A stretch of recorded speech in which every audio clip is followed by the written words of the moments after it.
At ito na nga mga kabislot. Ito na nga, yung inihaw natin, binaba natin to galing sa taas. Dahil sa taas ako nag-iihaw. So, ito, masubaybayan nyo na kung ano yung itsura sa Blitzon Billy natin. So, ito na. Hindi pa natin nabuksan mga kabislot. Mabango na yung Blitzon Billy natin. So, ito, bubuksan natin. Titingnan nyo.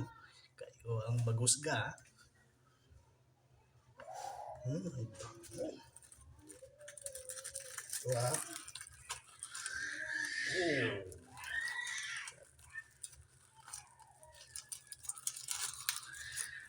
Mga kabislot.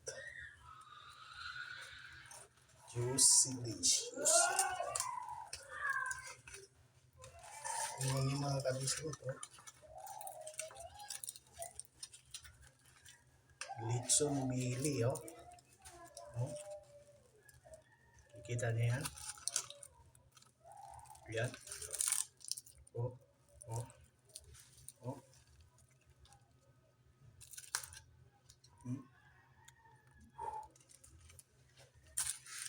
Ang bango. Oh. Oh.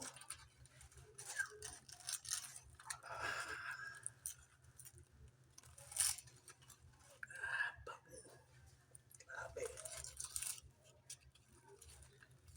Amoy palang ulam na,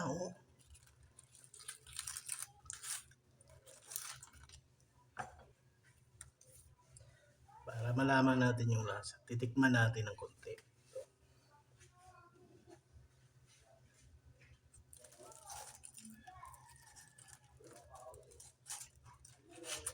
Ang lambot mga kabislot. Lutong-luto talaga,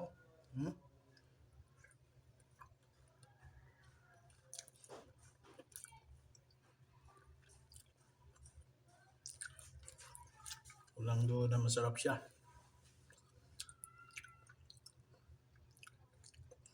Ang ginawa ko, naglilitson lang ako ng konti. Litson Billy lang yung ko. Ilagyan ko siya ng mga ricado sa ilalim.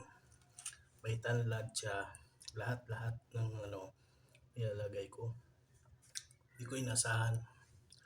Okay pala to, kahit maliit lang, pwede nating litsonin yung baboy. Kahit bili lang, basta tatahi lang natin siya at lagyan natin siya sa ilalim ng palaman. So ayun lang mga kabislot.